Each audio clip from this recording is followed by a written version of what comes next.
그래서 이런 제도와 시스템을 이용해서 사단은 자기의 목적을 성취하려고 하기 때문에 그것을 조심하게 지켜봐야 할 어떤 제도와 시스템인데요. 사단은 강력한 어떤 정치적인 힘과 경제적인 힘을 파고 들어와서 그것을 가지고 종교를 통합하는데 이런 제도적 장치나 이런 점들을 이용하게 될 것입니다.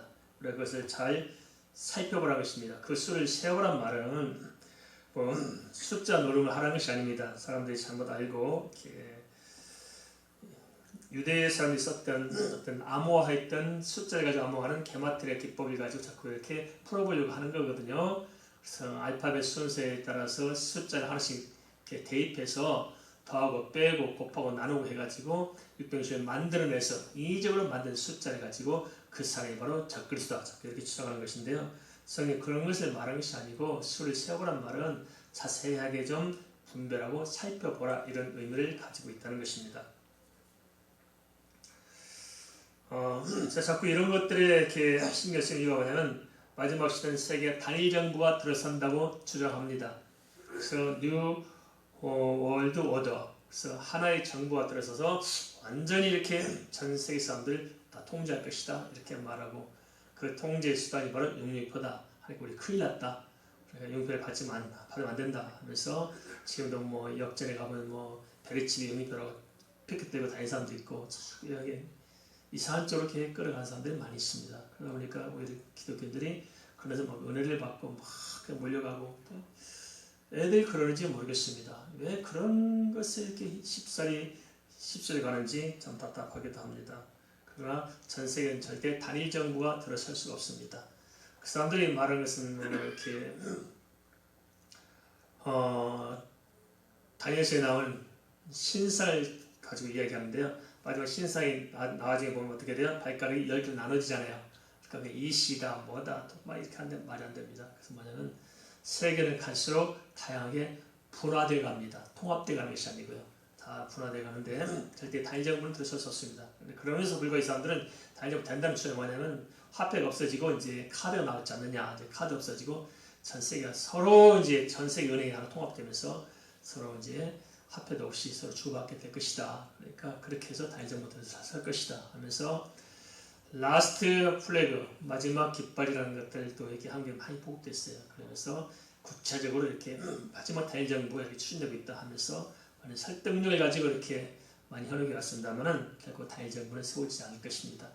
그런 경향이 있긴 합니다만 그런 경향의 물결을 타고 종교를 통합해서 자기 종교체를 확장해 나가려는 사람들이 그런 걸 이용해서 근본주의 기독교 오직 예수 그리스도만이 구원했다고 믿는 사람들이 현혹해서 그런 종교를 끌어가는 데 있어서 어떤 강력한 세력들이 등장하면서 그들이 종교와 결탁해서 그런 것을 어떤 매체를 가지고 배도할 수밖에 없는 상황으로 몰아갈 수 있는 것은 가능하다. 그것이 바로 베리칩이나 또 이런 용리표가 아니다. 이런 어떤 바코드가 아니다. 하지만 어떤 종교와 결부될 수밖에 없도록 만든 어떤 시스템일 것이다. 그것은 더 우리가 지켜볼 필요가 있겠고 그래서 성경은 자세히 헤아려 보기를 이렇게 말씀해주고 있습니다. 더 쭉 지켜보면서 그런 여지가 있으면 또 제가 말씀해 드리겠습니다. 내 용리표냐 용리란 숫자가 문제가 아니고 성경의 숫자는 크게 두 가지로 사용되고 있습니다. 하나는 인구 조사의 경우는 정확한 숫자를 이야기하고 있지만 나머지는 대다수는 다 상징수를 가지고 있습니다. 실은 하나님의 완전한 모습의 어떤 하나님이 상징하는 수라면은 이건 하나님을 닮아가는 것들, 모방하려고 하는 거지만 모자란 수, 사단의 수를 가리키고 있습니다. 그래서 666 사단의 시체들을 3번 반복함으로써 그 사단이 하는 일을 들여다보도록 한 것이지 숫자 666이 아니라는 것입니다. 예전에 무슨 뭐 청년이 어딘가 666번 버스에 있었다며요. 그래서 그 버스 안 타가지고 버스에서 망했단 말도 있습니다. 그런 걸 말하고 있지 않다 하는 것입니다. 어떤 사람들은 카드가 또 666이라 해서 카드를 안 쓰는 사람도 있죠. 참 믿음도 가지각색이에요. 어떻게 해야 도대체 제정신이 바로 돌아올 수 있을까요? 그런데 또 우리가 알아야 할 것은 뭐냐면 단순히 그 용역표가 뭐냐 하기 이전에 우리도 지금도 많은 사회 시스템과 제도를 통해서 우리가 쉽사리 우리 믿음을 포기하는 경우가 있잖아요. 그죠? 그래서 잘 구별해야 됩니다. 이런 경우도 저는 그렇게 생각합니다. 이런 코로나가 지금 현재 우리가 전 세계적으로 번지고 있습니다만은 유럽에서 16세기 그때 했던 흑사병, 패스트 흑사병도 한 3분의 1에서 2분의 1 인구가 죽었잖아요. 그래서 그때 유럽에 있었던 이야기고 지금은 전 세계 한 군데도 빠짐없이 전부 다 코로나가 다 퍼져 있습니다. 코로나 안 된 지는 없다. 청정지역이 있을 수 없고 다 퍼져 있습니다. 그러면서 계속 이렇게 또 변이 바이러스 생기면서 계속 하고 있죠. 우리가 잘 살펴봐야 됩니다. 네, 이런 사태를 두고 우리가 정확하게 분별하고 정확히 잘 처리해야 됩니다. 이것이 바로 하나 이제 영리별을 우리가 이해할 수 있는 좋은 것들이 될 것입니다. 이런 식으로 해서 뭐 이렇게 통제할 때 어떻게 할 것이냐. 어떤 사람은 이것 때문에 예배를 포기하고 아예 그냥 하나님을 따르는 사람이 있고 어떤 경우는 이럴지라도 철저히 안전하게 지켜가면서 예배를 해나갈 수 있을 것입니다. 잘 보십시오. 앞으로 이보다 더 큰 어떤 뭔가 다가왔을 때 우리가 어떻게 할 것인가. 마치 이게 참 좋은 예행 연습 아닌가 싶습니다. 저는 그렇게 말합니다. 코로나가 이보다 더 심해질지라도 우리는 예배는 포기할 수 없다. 예배하자. 예배하는 게 뭐가 문제냐. 그래 20명씩 40명씩 뭐 예배하라 하면은 1부, 2부, 3부, 4부, 5부에서 예배하면 된다. 토요일날 딱 12시부터 시작해서 주일 0시부터 시작해서 24시까지 24시간 동안 예배 24번 하면 된다. 나는 모인 곳에 못 가요. 그럼 당신 혼자 오시 혼자 예배합시다. 할 수 있습니다. 하면 됩니다. 네. 우리가 이런 것들 너무 쉽사리 타협하면서 내 신앙을 포기하고 하나님을 따라가는 것들 이렇게 갈 수밖에 없는 세태적인 흐름 이것도 용융이표가 될 수 있다. 동의하십니까? 이걸 잘 기억해야 됩니다. 이러면서 잘 분별하라고 하는 것이지 뭐 바코드 찾고 페리칩 찾고 그런 게 아닙니다. 이거 잘 봐야 됩니다. 두 번째 구원받은 자 14만 4천 명인데요. 이게 문제냐면은 이단들의 공통 특징이 뭐냐면 14만 4천 명만 구원받는다는 거예요.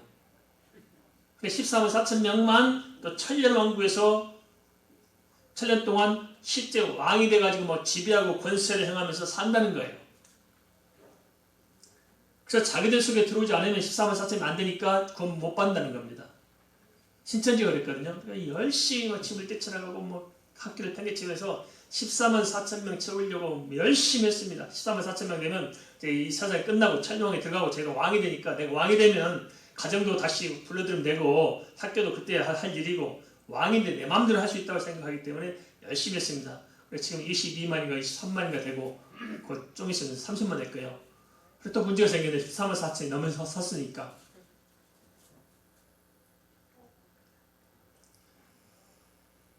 우리가 잘 봐야 됩니다. 성경에서 말하는 14만 4천 명의 근거가 뭐냐? 12지파가 있다는 거예요. 그 11지파에 12,000명씩 구원을 받아. 그래서 곱하니까 14만 4천이 된다잖아요. 문제는 뭐냐? 이것을 문자적으로, 숫자적으로 해석하는 데 있다는 것입니다. 성경 말씀드린 대로 숫자는 상징을 보이지 않는 상징. 우리 한국 사람들이 좋아하는 숫자는 뭘까요? 한국 사람 무슨 숫자를 좋아해요? 7을 좋아하죠. 그럼 전 세계 사람 다 7자를 좋아할까요? 한국 사람들이 싫어하는 숫자는 뭐예요? 그래서 엘리베이터에도 4자가 있어 없어요? 없어. 그럼 전 세계가 4자는 다 죽음일까요? 아니에요. 뭐가 문제일까요? 숫자는 상징적 개념이라는 거예요. 상징적 개념.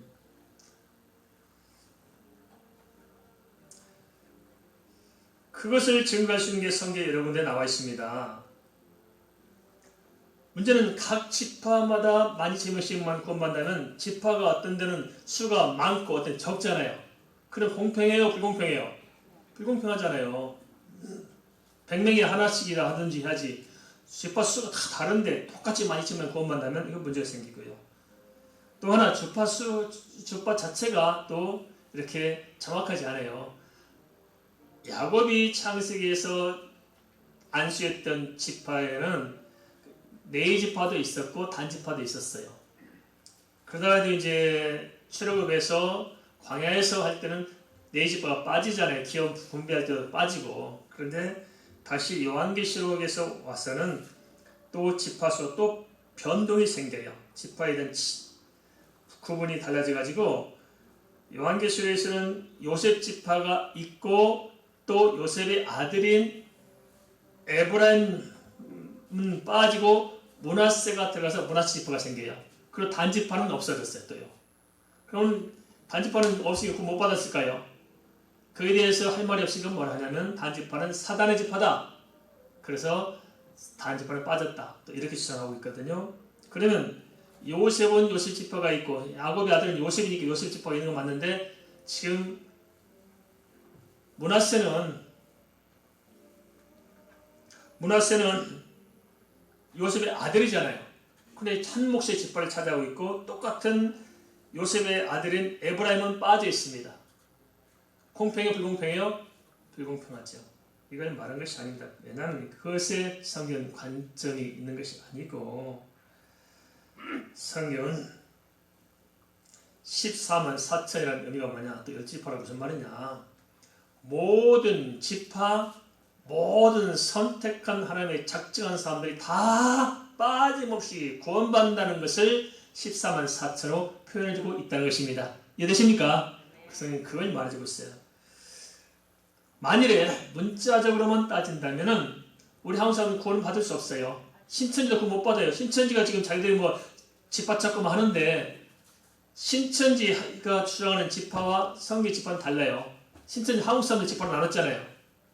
근데 야곱의 12자식들의 12지파하고 한국 사람들하고 활동적으로 안 맞아요. 같은 셈족속이긴 하지만은 그러면 아브라함의 자식들도 여럿 있잖아요. 이삭만 있는 것이 아니고 그 전에 이스마엘도 있고 그 위에 또 그들하고 또 다시 재혼해가지고 또 새끼들 있잖아요. 그리고 그 이에 지금 야곱은 셈족속인데 쭉 아브라함을 타고 올라가서 쭉 올라가다 보면 셈과 함과 야벳이 있잖아요. 그러면 함과 야벳 족속은 구원 받아 못 받아요? 이런 문제 생기게 되거든요. 이걸 말하는 것이 아니고 혈통적인 이스라엘 족속이 아니고 영적으로 하나님을 믿는 모든 백성은 하나님의 백성, 하나님의 지파다 하는 것을 성경은 우리에게 암시해주고 있습니다. 이걸 잘 알아야 됩니다. 그 증거를 또 줄 수 있는 게 뭐냐면은 모세가 재혼했잖아요. 누가 재혼했냐면 구스 여자와 재혼했습니다. 구스 여자는 좀 피부가 좀 까무잡잡한 그런 분입니다. 이스라엘 족속과는 달라요. 그래서 아론과 미리암이 반기를 들고 나서지 어떻게 이스라엘 사람과 아닌 사람을 그럴 수 있느냐? 한데 하나님께서 아론과 미리암 편을 들었어요? 모세 편을 들으셨어요? 모세 편을 들으셨습니다. 지금 아론과 미리암의 생각이 잘못됐냐? 그것이 아니고 그들은 이스라엘 혈통적 지파 속에 들어와야만 하나님의 백성을 생각했다는 거예요. 그럼 하나님께서 그것이 아니고 하나님을 믿는 공동체 안에 들어오는 사람은 다 하나님의 백성이다. 그걸 말하고 있습니다. 그래서 우리가 하나님의 백성인 것입니다. 하나님의 백성, 하나님을 선택한 모든 사람은 한 사람도 빠짐없이 다 구원받는다는 것을 14만 4천, 11 곱하기 12,000이라는 수를 표현해서 한 사람도 예외 없이 택한 자는 다 구원받는 것을 성경 이야기하고 있다는 것입니다. 우리가 잘 구별해야 됩니다. 참 웃긴 거죠. 그날 우리 학원사님이 어떤 편지 하나 가져왔어요. 전철 제가 받았대요. 당시 읽어보고 당시 알아서 결정하라고 했다는 쭉 보니까 정말 이 마지막 시대가 얼마나 영적으로 혼란한지 무식한 대로 다 하나님 떠나 있어가지고 엉망진창입니다. 그걸 딱 보니까 여호와 증인에 있다가 나온 사람이에요. 그래서 자기가 여호와 증인인데 말하자면 자기가 재림 예수라는 거예요. 예수인데 자기가 하나님이라는 거예요. 재림에서 하나님인데 자기가 하나님인 증거를 쭉 기록했어요. 한글 잘 모르는 사람이더라고요. 그 사람이 또 받침도 틀리고 엉망진창에 뛰었어요. 엉망인데 하나님인 증거에 있다. 그러면 자기 아들이 무슨 대학교를 나와서 어디 좋은 데 취직했고 누구 아들이 잘 됐고 자기가 태어날 때 용꿈을 꾸고 태어났기 때문에 자기가 하나님이란 거예요. 그럼 우리는 뭐예요?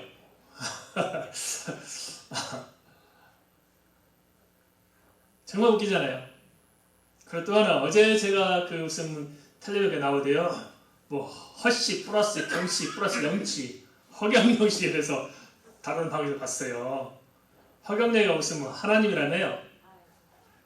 그래서 무슨 하늘 궁전을 짓고 거기서 한 다음에 무슨 화경영이가 또 임명을 하되 천사를 임명하는데 1억씩 바치되 천사를 임명하고 있는데 그래서 이렇게 매달 주되 달아주되 천사 임명을 한 거예요. 그 사람 1억씩. 그런 사람들은 뭐냐, 화경영이 대통령이 되면은 명예 대통령에 세운다던가요. 그래가지고 뭐 청와대 마음대로 출발 수 있게 한다 해서 하고. 그리고 뭐 화경영 이름만 외우면 줌이 돼가지고 막 그냥 뭐 병이 고쳐지고 그런다는 거예요. 아, 나 화경영 이대하신 분줄 몰랐어요. 아, 좀 대단하시대요. 그래서 화경영 추종자들 그런데 화경영은 예수님보다 그 이해 있는 분이라고 그러시대요. 아. 그런데 웃긴 게 그 1억씩이나 다 바친 사람들이 한둘이 아니에요. 부지기수로 바치고 얼마나 많은 사람들이 가면 한 번씩 화경영 강의되는데 10만, 20만 돈 낸다며요. 그럴 때 뭐 사람이 하도 몰려들어가지고 어떻게 장수가 접어가지고 또 그렇게 넓은 장수 쳐가지고 또 이렇게 하늘궁대 지었으면 한다며요. 종교는 돈 내란 말 하지도 않는데 그냥 어떤 사람이 코로나 때문에 결석한다 이런 마당에 그냥 코로나도 없이 막 몰려드는가 봐요. 아픈 사람도 화경영 이름만 부르면 난다고 믿고 쫓아다니고. 이 어떻게 상식이 안 통해요. 그러면 또 어떤 분이 또 지금 정말 돈 투자해가지고 그 좋은 종이로 주권 종이로 해가지고 막 이렇게 보내왔더라고요. 후원하라고. 그러니까 뭐더라, 일이 뭐더라. 근데 그 사는 일이 뭐냐니까 보니까 이스라엘 민족이 전 세계에 흩어져 있는데 흩어진 이스라엘 민족을 전부 다 현재 이스라엘 땅으로 다 불려 들여가지고 그걸 살게 하고 그 정착 과정에 의해서 정착금을 주고 또 히브리어도 다시 가르치고 한 모든 비용이 필요하니까 전 세계 이스라엘 백성들을 이스라엘 땅으로 결집하도록 교회들이 돕자, 그 운동을 하자, 동참해달라 하는 게 왔어요. 저한테 해달라고. 그런데 그 대표가 무슨 이스라엘 총재는 이스라엘 무슨 10대 대통령인가 한 사람하고 한국 대표는 또 선교사님이 하시대요. 기독교 선교사도 무슨 개혁총회에서 파송한 선교사님이 대표로 있더라고요. 그래서 그 운동을 해야 한다고 좀 열심히 하고 있는 것 같아. 그 온 교회마다 뿌리고 다니는 난리 났어요. 하여튼. 제가 볼 때 목사들도 정신 못 차리더라고요. 이스라엘 백성들을 흩어진 사람 이스라엘 땅으로 불려들인 것과 예수 믿고 구원받게 하는 것과 같아 틀려요? 그래, 하라는 복음 전환을 안 하고 왜 그런 짓을 하죠? 그래서 사람들은 웃기죠. 또 교회다 뜨죠. 그런 일은 또 이렇게 후원을 잘해서 도와서 또 철철 넘치는데 예수 믿고 복음 전하자는 것은 또 이렇게 관심들 없네요. 그죠? 마지막 시대에 이 사람들이 다 제정신이 아닌 것 같아요. 약간 맛이 갔어. 옆 사람 바라보세요. 맛이 간 것 같아요. 정상 같아요. 맛이 간 것 같아요. 여기 오신 분들도 그나마 또 정상이시니까 오셨겠죠. 맛이 간 거예요. 그러니까 엉뚱한 데다 팔려 들어가는 거예요. 세상에 한국교회가 지금 교회 다니는 사람이 600만 명, 지금 600명이 안 될 거예요. 코로나 때문에 안 가니까. 그리고 600만 명 중에 세상에 150만 명 이단이라는 게 말이 되냐고요. 그 사람들이 150만 명 어디서 나간 사람들이에요? 그 사람들이 다 교회에서 나간 사람들이잖아요. 그러니까 4분의 1이 이단이에요. 예수 믿는 사람 4명 중에 1명은 이단인 거예요. 이게 너무너무 심각한 거예요. 이게. 그래 희한하죠. 이단들은 열심히 득심해요. 열심히 사람들이 전도를 열심히 해요. 이단들이 열심히 해요. 알긴 안 해. 약간 찔린 게 없어요?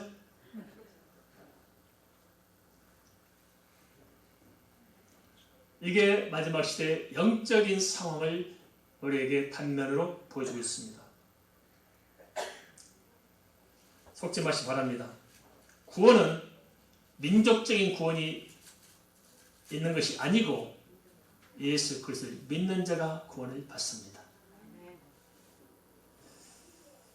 그 다음에 천년왕국. 결론적으로 천년왕국은 없습니다. 이게 지금 혼란스러운 게 뭐냐면 이단들만 천년왕국이 있다고 주장하는 것이 아니고 이 개혁주의 교회조차도 천년왕국이 있다고 이야기하니까 성도들이 오히려 이단에 빠지기가 쉽습니다. 전천선, 후천선, 무천선까지 많이 싸우고 있습니다. 물론 구원과 직접적인 관계 없지만은 그래 이것이 정확하게 이해되지 않으면은 이단들은 그런 것을 파고들어서 이단으로 끌고 간다는 거예요.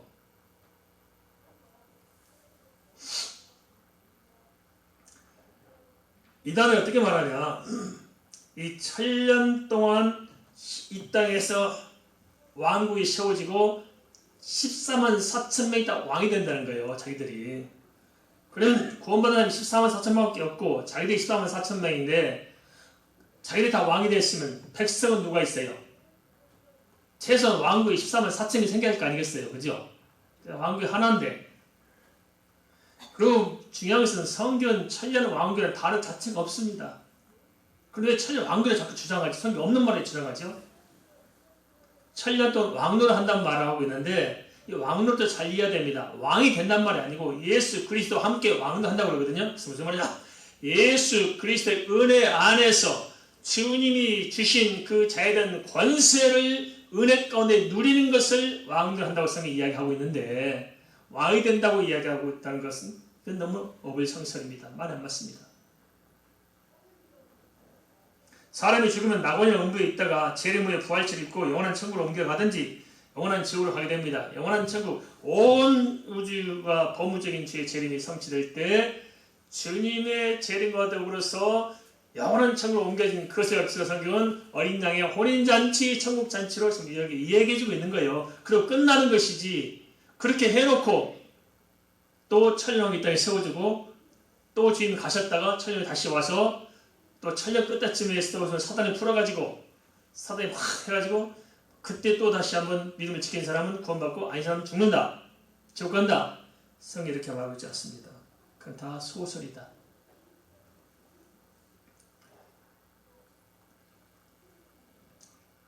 만일에 그들 말대로 천년왕이 있다고 가정합시다. 그러면 어떻게 됩니까? 주님은 한 번 재림했다가 가셨다가 또 재림하셔야 돼요. 두 번 재림이 돼요. 성경 두 번 재림 말하지 않습니다. 재림은 단회적 사건이다. 완전히 역사 끝난 것입니다. 그리고 또 그들 말대로 천년왕국을 한다면 생각해봅시다. 어떤 분이 생기니까 에스더가 다 구원받고 계시고 구원받고 지금 낙원에 있다가 또 천년왕국 때문에 또 이 땅에 와서 또 다시 육신을 입고 또 천년 또 살아야 돼. 그러다가 마지막에 마귀가 풀려져가지고 사단이 풀어서 나와가지고 예수 못 믿으면 이제 지옥 가네. 이런 꼴이 되는 거예요. 성경이 이걸 말하고 있지 않다는 것입니다. 그러면 사단이 결박되고 천년 동안 결박됐단 말이 무슨 말이고 또 마지막 때 사단이 풀어진단 말이 무슨 말이냐. 그리고 천년왕이 무슨 말이냐. 천년의 왕국이란 뭐냐. 주님께서 다스리시는 교회 시대, 예수님 재림 때까지 모든 전 교회 시대를 성경은 상징적으로 천년 왕국이라고 이야기합니다. 천년도 왕을 한다면 무슨 말이야? 예수 그리스도의 그 권세와 능력, 왕이요 선지자요 제사장이신 우리 주 예수 그리스도의 그 자녀에 대한 권세를 가지고 사단 마귀를 내몰고 불신앙을 쫓아내고 하나님의 그 은혜 안에서 영적인 권세를 누리는 것을 왕노를 한다고 성경은 분명히 이야기해주고 있습니다. 믿습니까? 그걸 이야기하고 있는 거예요. 우리가 갑질하는 것이 아닙니다. 절대. 성경 어디든지 갑질하고 말하고 있지 않습니다. 섬기라고 이야기하고 있죠.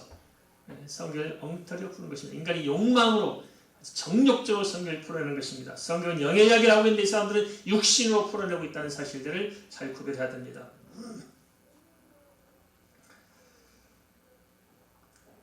사단이 결박되면서 언제 결박됐을까요? 천년 동안 가둬놨어요. 언제 가둬놨어요? 창세기 3장 15절 말씀이 성취된 것입니다. 여자의 후손은 사단의 머리를, 뱀의 머리를 박살내는 것, 끝내버린 거예요. 십자가에서 대속으로 사단의 머리까지 끝나고 결박한 겁니다. 그래서 우리가 사단이 유혹하는데 넘어가야 사단에 지는 것이 우리는 예수님을 추방하면 사단에 안 넘어갑니다. 그 권세가 우리가 있는 거예요. 그럼 마지막에 사단이 잠시 풀리는 말 무슨 말입니까? 그것은 요한계시록 12장 11절 말씀 마귀가 자기 때가 얼마 남지 않은 줄을 알고 크게 분내어 너에게 내려갔습니다. 그래서 마지막 시대가 되면 사단은 자기 때가 얼마 남지 않은 줄 알기 때문에 발악을 하는 거예요. 그래서 마지막 때가 되면 사람들의 마음이 심령이 강팍해져 버려요. 예전같지 않아요. 유순한 사람이 별로 없어요. 요즘 사람들이 그냥 제일 겁나요. 갈수록 사람들이 강팍해져가지고 사람이 무서워요. 귀신이 무서워요. 사람이 더 무서워. 밤에 귀신 당하고 하는 거 사람만 사람이 더 무섭네. 한밤중 우리 집에 귀신 찾아오면 나요. 사람 칼 들고 찾아오면 나요. 사람이 더 무서워. 이게 제일 무서운 게 사람이 어떻게 된 거예요. 저 이런 말은 고려하겠습니다. 참 목사들도 다 목사가 아니래요. 겪어보니까 가짜 목사가 더 많아. 진짜 목사보다 더. 사기꾼도 많고요. 엉터리도 많고 거짓말쟁이도 많고 하여튼 다 타락해버린 거예요. 정말 아이고 그러면 목사들만 죽이려면 그런 게 아니고 각자 잘 생각해 보세요. 내가 어떤 사람인가 하나님 앞에서 이 시대가 그렇다니까요. 시대의 전체 흐름이 지금 조실 때 문제를 볼 수 있어요? 없어요? 얼마 될까요? 잘 생각해야 됩니다. 그래서 마지막 시대 사단이 발악을 하는 거예요. 자기들이 남지 않고 이것을 천년 끝무렵에 사단이 잠시 놓인다고 성경은 이야기하고 있다는 거예요. 결론적으로 천년왕국 있어요? 없어요? 없다. 천년왕국이 뭐냐? 교회 시대다. 정리되셨습니까? 그 다음에 오늘은 이제 두 증인과 작은 두루마리 좀 살펴보려고 합니다. 이단들이 들고 나온 또 당면 면증 하나가 이 두 증인이 따로 있고 이 두 증인만이 작은 두루마리를 해석한다고 주장들 합니다. 그래서 자기들만 성경을 해석하니까 자기들에 와서 말씀을 들어야만 구원받는다고 주장하는 거예요. 이 변종 하나가 바로 신천지 이만이에요. 이만희만이 성경을 해석한다는 거예요. 그리고 이만희만 믿어야 구원받는다는 거예요. 그게 뭐냐? 보세요. 맞는지 틀린지 잘 살펴보세요. 구약시대 사람들은 오실 예수를 믿고 구원을 받았어요. 맞아요? 틀려요? 구약시대는 오실 예수를 보고 바라보면서 장차 오실 예수를 보고 구원받았어요. 맞아요? 틀려요? 신약시대 사람들은 이 땅에 오셨던 예수, 오신 예수를 믿고 구원받아요. 맞아요? 틀려요? 그럼 마지막 때 재림 때는 재림 주를 믿어야만, 재림한 예수를 믿어야만 구원받아요. 맞아요? 틀려요? 요상하죠? 근데 신천이 그렇게 주장합니다. 맞지 않냐? 구약시대는 오신 예수 믿고 구원받았고 신약시대는 오신 예수 믿고 구원받았으니까 마지막 때는 재림 예수를 믿어야만 구원받는다. 그래서 오신 예수만 믿어서 구원받는 것이 아니고 재림 예수까지 믿어야 구원을 받는데 재림 예수가 누구냐? 이만희라는 거예요. 어떻게 재림했냐? 영으로 재림했다는 거예요. 이만희 안에 영으로 재림했기 때문에 영으로 재림한 이 재림 예수를 믿지 않으면 구원 없다. 이렇게 주장합니다. 그래서 그것이 신천지 핵심 교리입니다. 그래서 이만희가 재림했으니까 이만희 믿어야 구원 받는다. 이렇게 주장하는 거죠.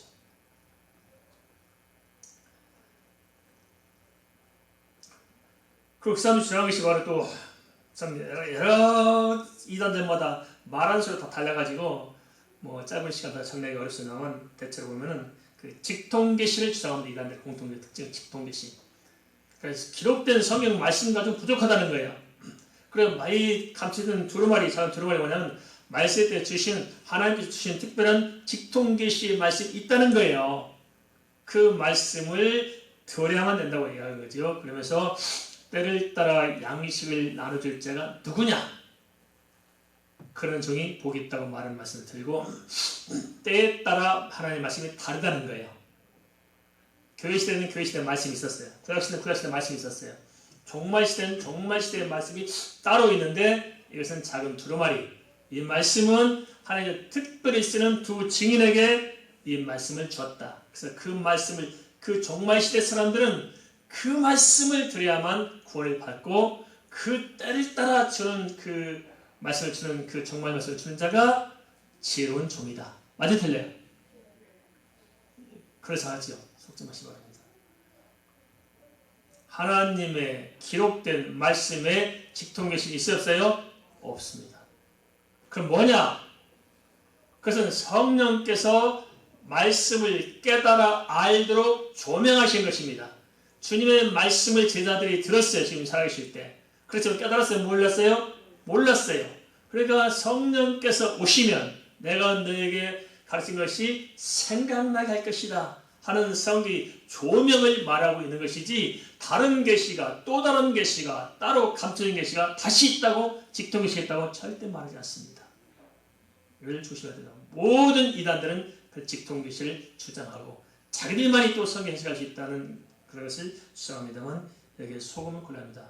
그러면서 그들은 그 말이 씨알이 먹히도록 뭐하냐면 기존 교회를 비판합니다. 바벨론 교회다. 이 사실을 모른다. 그럼 또 희한하죠. 교회를 막 까부시고 뭐라 해놓고는 불신앙을 갖게 만들어 교회에 대해서 불신을 심어놓고는 그걸 배워본 적 있냐 교회에서? 아니요. 처음 듣는데요. 다 가짜다. 이 말씀을 들었는데 니네 교회 목사들은 아무것도 모르는 사람이다. 바벨론 교회 다녔으면 구원없다. 거기서 빨리 빠져나올 수 있지 와야 된다. 그러냐고. 이 신령한 말씀 왜 못 듣고 살았을까? 그런 것은 아니지만 유사한 옛날에 욕먹은 게 있어요. 무슨 우리 한국의 대형교회가 욕먹은 게 어떻게 전도하는지 아십니까? 당신 예수 얼마 믿었어요? 나 30년 교회 다니는데 그럼 방언해요? 못하는데 30년 다니고도 방언 못하면 되냐고. 우리 교회는 한 달만 되면 방언 난다고. 방언도 못하는 무슨 교회냐? 그러네. 그래서 가서 봐보니까 어떻게 제가 직접 다 해봤거든요. 사가지고 다 봤더니 끌고 와서 뭐야 마지막 때는 오살리 기도로 가가지고 그래서 방언밖에 한다고 난리쳐요. 이게 진짜다. 참 씁쓸한 흔적들입니다. 사실 이렇게 우리가 하나님 말씀 중심으로 신앙을 잘해야 되는데 이렇게 백시한처럼 가벼워가지고 이리저리 절설리고 참 이게 참 답답합니다.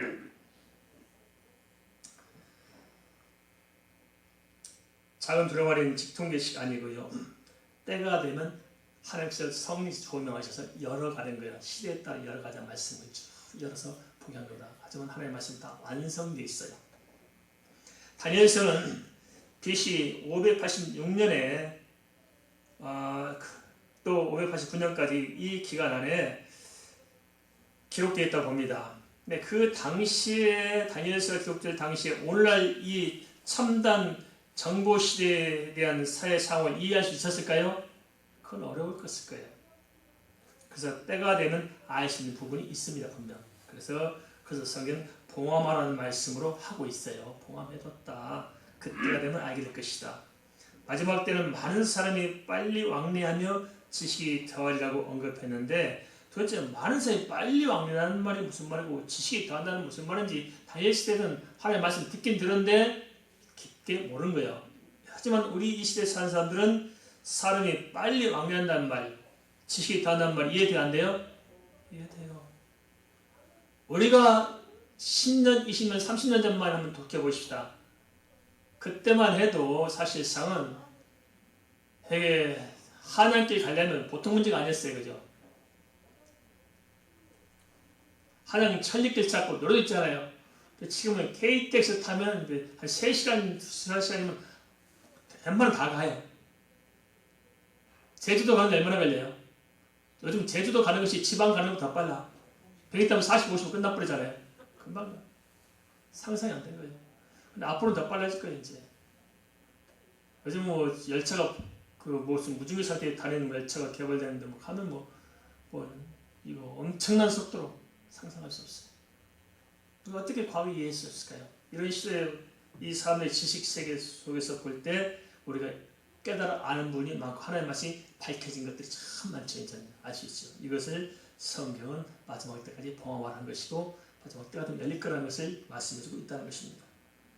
직통계시가 따로 있거나 그 말씀을 해석할 자가 따로 있다는 말이 절대 아닙니다. 말씀으로 해석할 자는 오직 예수 그리스도 밖에 없습니다. 요한계시 5장 5절 장로 중에 한 사람이 내게 말하되 울지 말라 유대 지파의 사자 다윗의 뿌리가 이겼으니 그 도려머리와 길고 눈을 떼시리라. 이어서 5장 9절에서 어린 양 예수만이 인물을 뗄 수 있다고 말씀하고 있습니다. 그런데 요즘도 정말 웃긴 사람이 많아요. 나만 성경 해석할 수 있다고 주장하는 사람이 있어 없어요? 많아요. 한국에도 많아요. 나한테 와야만 성경이 열리고 성경을 들을 수 있다고 나만 해석하는 사람이 있어요. 별 거짓 인간들 많아요. 근데 희한하죠? 또 그런 인간들은 또 충성봉사를 잘해. 오라고 가라면 가고 바치라면 바치고 별짓 다 해. 웃기죠? 이게 다 인간의 착각이요 교만이고 사단의 역사입니다. 그렇지 않습니다. 우리는 성경을 어느 누구도 다 완벽하게 해석할 수 없습니다. 하늘에서 조명하는 만큼 조금 알고 믿음으로 주의 인도를 받고 가는 것이죠. 그리고 또 하나 속을 수 있는 게 뭐냐면 두 증인입니다. 두 증인. 두 증인은 자꾸 우리는 두 명의 사람, 둘이라는 숫자에 자꾸만 집중해 가서 성경에서 하니까 빗나간 것입니다.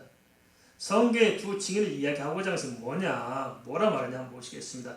내가 나의 두 증인의 권세를 주리니 그들이 굵은 벼슬을 입고 1260일을 예언하리라. 그래서 1260일이라는 것은 곧 3년 반인데 자꾸 이 숫자에 매여서 또 엉뚱 해석합니다. 그래서 뭐냐면 주님이 오시기에 마지막 그 시대를 비유적으로 상징적으로 1260일 3년 반 정도로 예정해지고 다니엘서의 예언을 받아서 7년을 통해서 점점 더 예수님께 힘들어진 시대를 이렇게 상주로 보여주고 있다는 것입니다. 그때 뭐가 등장하냐? 마지막까지 주님 오실 때까지 복음 전해야 되는 교회들의 사명을 이야기할 때 이것을 두 증인의 사명으로 이야기하고 있다는 것입니다. 이해되십니까? 그가 복음 전하는 사명이 두 증인의 사명이다. 왜 두 증인의 사명이냐? 이것은 증거를 세우려면 복수가 돼야 돼요. 자기 혼자 증거하면 증인으로서 의미가 없어요. 증인이 맞아야 돼요. 최소 숫자가 2명의 증인이 필요한 겁니다. 그래야 이 증거가 확실하다는 것이죠. 우리가 전하는 말씀이 확실한 것은 이 사람들 이렇게 말하고 이 사람들 저렇게 말하는 확실한 증거가 있을 때 이게 명확하다. 그래서 성경 두 증인의 의미를 그런 밑바탕에서 말씀하고 있는데 우리는 그걸 이해 못하니까 둘이라는 숫자를 들어서 이단 교주들이 자기들이 두 증인이라고 주장해요. 그래서 자기한테 와야 구원받는 것처럼 이렇게 주장하고 거기에 현혹을 받게 하는 것입니다. 조심해야 됩니다. 잘못 해석하면 정말 곤란합니다. 제가 한번 말씀드렸습니다. 제 청년 시절에 제가 28살 때인가 없을 때인가 우리 동생 김기환 목사 지금은 이제 목사가 됐습니다만 하도 기도도 열심히 했던 분 어떤 뜨거운 사람이었습니다. 아무튼 뭐 능력도 많고 어느 날 갑자기 형한테 할 말이 있다는 거 형님 와보라고 무슨 말이었어? 갑자기 또 이게 또 폼 잡고 무기 잡고 또 이게 정수가 이상하더라. 다 저 진짜 잘 들어가면서 하는 말은 형 요한계시록에 두 증인이 있는 거 아냐고 해서 그래 안다. 그게 누군지 아냐? 글쎄 모른다. 동생 한 말이 하나는 형이고 하나는 나다. 그러다요. 아 그러냐고. 아 이게 처음 알았네. 아 기분이 좋았어요 나빴을까요? 아, 기분이 뭔가 좋긴 좋은데 뭔가 이상해. 지금 내가 그런 이야기하면 동생이 진짜 지금 이제 또 고소를 한다고 또 그렇게 자기도 나중에 이제 말씀을 보고 더 성장하니까 좀 웃긴 이야기죠. 그런데 웃긴 이야기 지금 이러고 다니는 사람들이 너무 많은 거예요. 이렇게 자기들이 두 증인이라고 뭐 자기한테 와야 된다 이렇게. 그래 희한하죠. 내가 두 증인이라고 탁 나서면 사람들은 그러십니까 하고 또 쫓아가요. 영적인 일이라 분별이 못한 것입니다. 근데 이 두 증인이 증거하는데 뭡니까? 사람들이 기쁘게 받아요? 대적해요? 대적해요. 세상에 듣기 싫어합니다. 왜냐? 마지막 시대는 사람들이 세상에 복음을 듣기 원치 않습니다. 육신의 정욕, 안목의 정욕, 이생의 자랑에 쏙 빠져 있는데 그걸 다 던지고 회개하고 예수 믿으라는데 좋아할 사람이 없어요. 마치 부자 청년에게 계시지 그렇잖아요. 너 재산을 팔아서 가난한 자들에게 다 주고 나를 쫓아라. 좋아해 싫어요? 싫어요. 따라가는 거예요. 지금 세상에 그래요. 갈수록 세상은 경제적으로는 유복해질 것입니다. 문화적으로 더 유복해질 거예요. 다 좋아할 것 같아요. 평안하다 안전하다 하는 방향으로 흘러갈 것입니다. 그래서 스톱하고 다 내려놓고 예수 그리스도를 믿고 회개해라. 그래야 구원받는 네가 뭔데 그런 짓 하느냐고 싫어해요. 그래서 복음 듣기 싫어합니다. 교회들도 마찬가지입니다. 앞으로 그렇게 가는 거예요. 전 세계 추세가 있습니다. 현재 미국에서도 아주 유명한 교회가 있습니다. 아주 원사지 부모가 가장 큰, 지금 아마 제일 큰 교회가 됐을 거예요. 그것은 절대 복음을 말하지 않습니다. 어느 설교를 들어도 복음을 말하지 않아요. 그 안에 회개하는 말이 하나도 없어. 뭡니까? 당신은 성공할 수 있습니다. 행복을 꿈꾸면 행복해질 수 있습니다. 당신은 잘 될 것입니다. 뭐 이러면 됩니다. 저러면 됩니다. 뭐. 듣고 있다 보니 쏠깃해가지고 많이 못할 것 같아. 사람들이 계속 취해서 몰려들고. 그건 아주 엄청난 부흥을 가지고 있습니다. 그게 과연 부흥일까요? 그게 과연 교회일까요? 그런데 문제는 마지막 날 문제인 거지. 그 안에 예수가 없다는 것, 복음이 없다는 것, 구원이 없다는 게 문제가 아니겠어요. 그런데 그런 데서 한국 사람들 많이 이렇게 영향을 받습니다. 많이 영향을 받아요.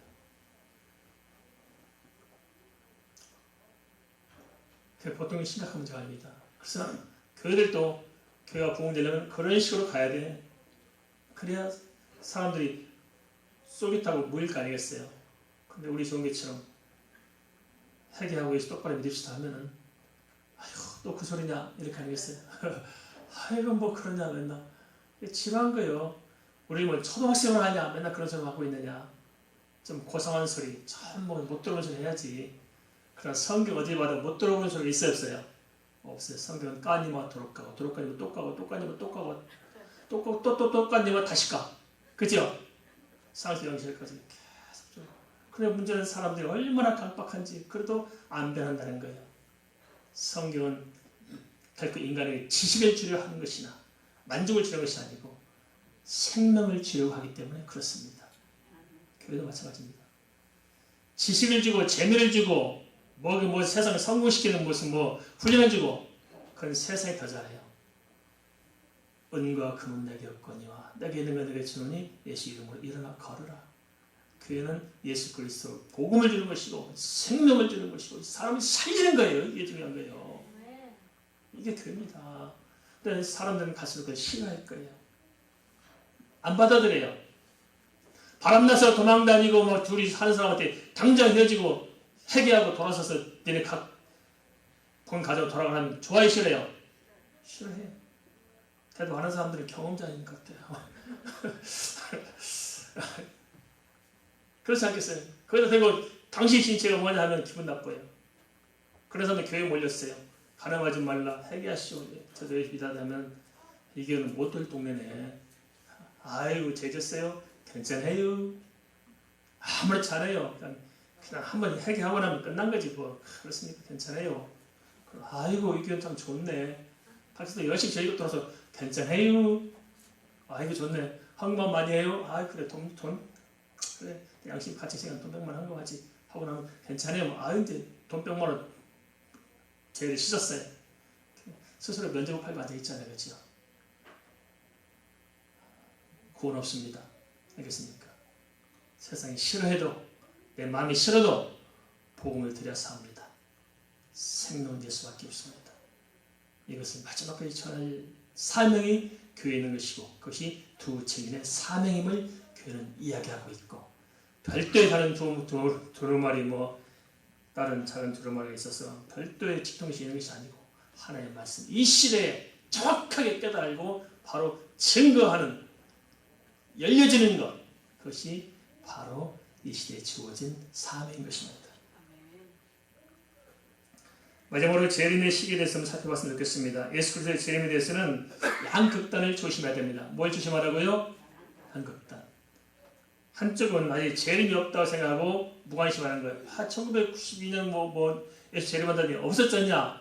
근데 뭐 재림이 있겠냐? 없다 하는 것이고 또 한편은 뭐 그렇죠 뭐 아니다. 그걸 계속 잘못한 거고 계속 다시 해보니까 며칠 전에 확실히 재림한다 하는 거고 또 그런 사람도 그런 것만 좋아하시랬대요. 그래서 또 그냥 자기끼리 가서 산에 가서 텐트 치고 그냥 공동체 활에 흰옷 입고 멋진 흰옷을 입고요. 산에 가서 빨래 귀찮게.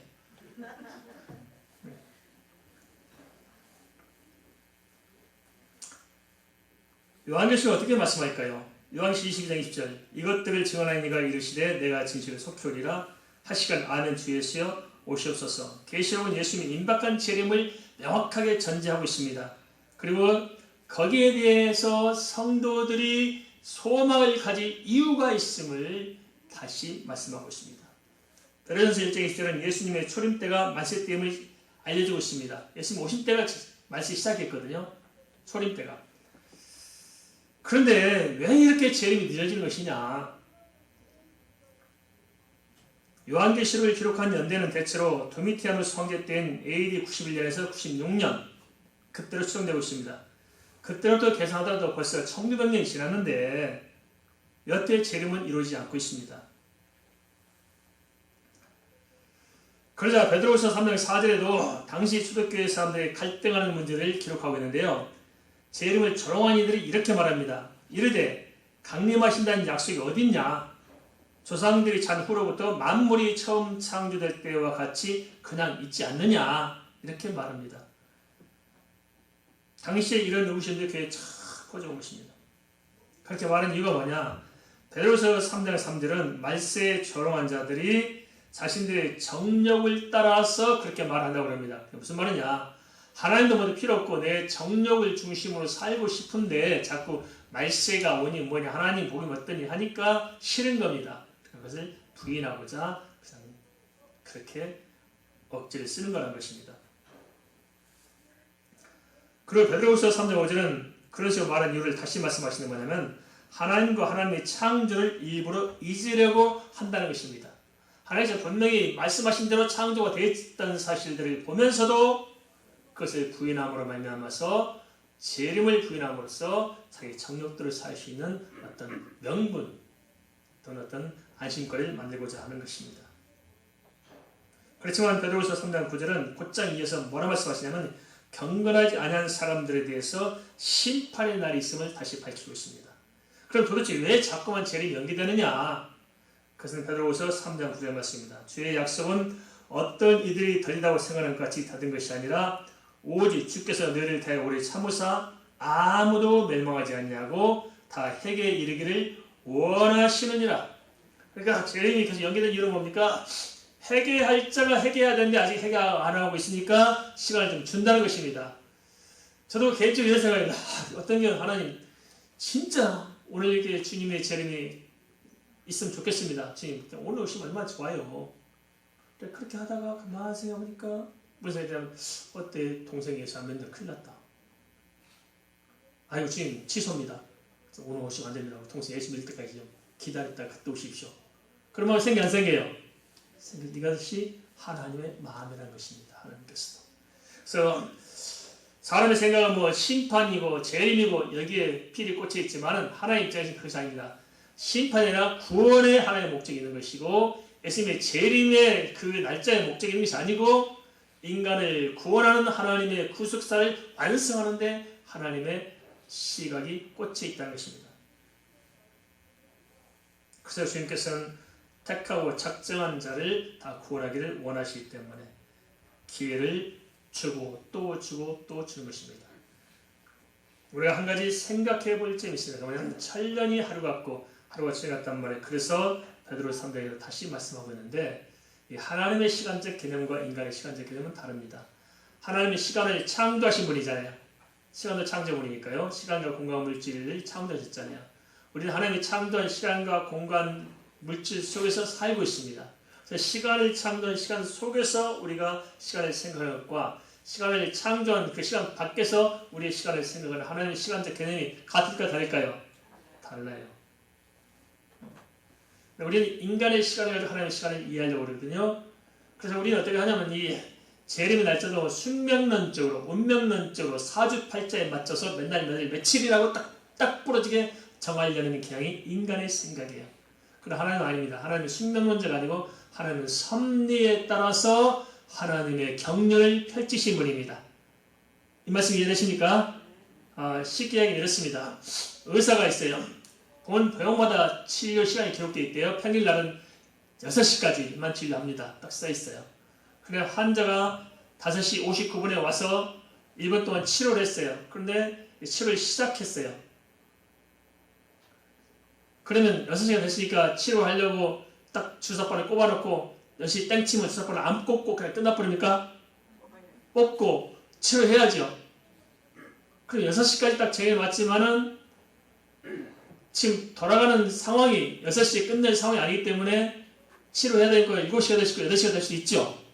하나님도 그렇게 하십니다. 그것을 하나님의 섭리, 섭리라고 하면 인격을 가지신 하나님이 인격적인 사람을 운행하는 것입니다. 구원을 운행하는 것을 통해서 하나님의 뜻을 드러내는 것이 하나님의 섭리입니다. 그래서 이 모든 종말의 시간도 하나님의 섭리에 따라서 이끌어 가신 것이지 사람의 생각으로 사람의 시간적 개념으로 맨날 며칠 이건 아니다는 것입니다. 그래서 절대 이거는 허용하지 않습니다. 성경에서. 그래서 예수님께서 절대 이것은 하나님의 주권에 맡긴 것입니다. 그렇지만 우리는 뭘 통해 할 수 있냐? 맨날 며칠이라는 것은 모르지만은 하나님께서 허용한 부분이 있어요. 그 뭐냐면 되어지는 상황, 징조들을 통해서 시대를 분별할 수 있도록 허용해 놓으신 것입니다. 그래서 산모를 예를 들잖아요. 임신한 여자가 이제 출산할 때가 나오려고 그러면 뭐가 있어요? 통증이 있죠. 그 통증이 여자는 상고가 막 시작됐어요. 그러면 애가 나온단 말이에요. 이제 임신 시작한 거예요. 나온단 말이죠. 근데 나온다는데 이것이 언제 날지 몰라. 그죠? 어떤 사람은 나온다 열심히 쫓아가는데 내가 먼저 병에 도착했는데 우리 애는 안 나오고 뒤에 있는 애들이 와서 다. 그러니까 어느 분이 그러세요. 우리가 빨리 왔는데요. 그건 소용없어. 애가 나와줘야 나오는 거지. 빨리 왔다고 되는 게 아니잖아요. 그게. 그래서 우리가 징조를 통해서 알긴 알지만 징조가 맨날 며칠을 정확하게 결정하는 것은 아니다. 그렇지만 하나님께서는 뭘 말씀하시냐면 마태복음 24장 14절은 이렇게 기록하고 있습니다. 이 천국 복음이 모든 민족에 증언되기 위하여 원세상에 전파되니 그제야 끝이 오리라. 왜 하나님께서 이렇게 말씀하셨을까요? 그것은 하나님의 관심은 복음 전파에 있고 복음 전파에 따라서 영혼을 구원하는 데 목적이 있고 영혼을 구원할 택한 자를 다 적정한 자를 선택해야 주님이 오심으로 모든 구속사가 완성이 된다 하는 것입니다. 이제 남은 것은 뭐냐? 그렇다면 그들은 이 두 증인의 사명, 곧 마지막 예수 그리스도의 십자가의 복음, 천국 복음을 전파해서 이 마지막 이삭 죽기를 완성하는 게 이 시대의 교회의 사명인 것입니다. 그래서 마지막 시대에 갈수록 교회가 연약해져가고 갈수록 배도해가고 영적인 흑암이 짓눌려 올지라도 반대로 하나님께서는 누구를 사용하시냐? 이 시대를 뚫고 나가면서 복음 전환을 전환자를 주님께서 사용하실 것입니다. 그래서 마지막 시대 복음 증거하는 것은 굉장히 힘듭니다. 사단이 발악을 하는데 그것과 싸워 이겨야 되니까 복음 전파하는 전도자들은 진짜 복음의 생명 가진 사람들은 굉장히 힘들 수 있습니다. 그런 그들 또한 고통을 겪을 수 있습니다. 그래서 우리가 그들을 각오하고 우리의 삶을 감당해야 하는 것입니다.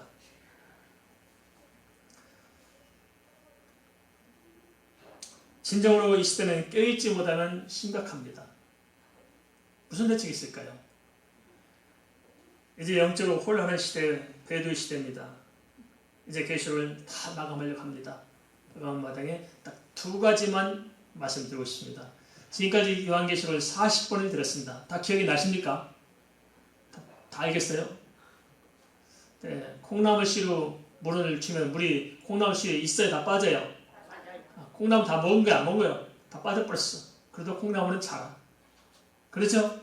우리가 말씀 다 들었는데 그런 게 있더라고요. 이게 사람들이 이제 말씀 막 듣고 말씀이 열려지니까 무슨 말씀하시냐면 내가 가서 뭐라 다시 가르치기는 참 힘든데 누가 뭐라 하는 것 때문에 저건 아닌데 하는 거 분별이 되죠? 그렇습니다. 그게 중요합니다. 분별이 잘 될 겁니다. 마지막으로 딱 두 가지만 좀 말씀드리고 있습니다. 첫째 뭐냐?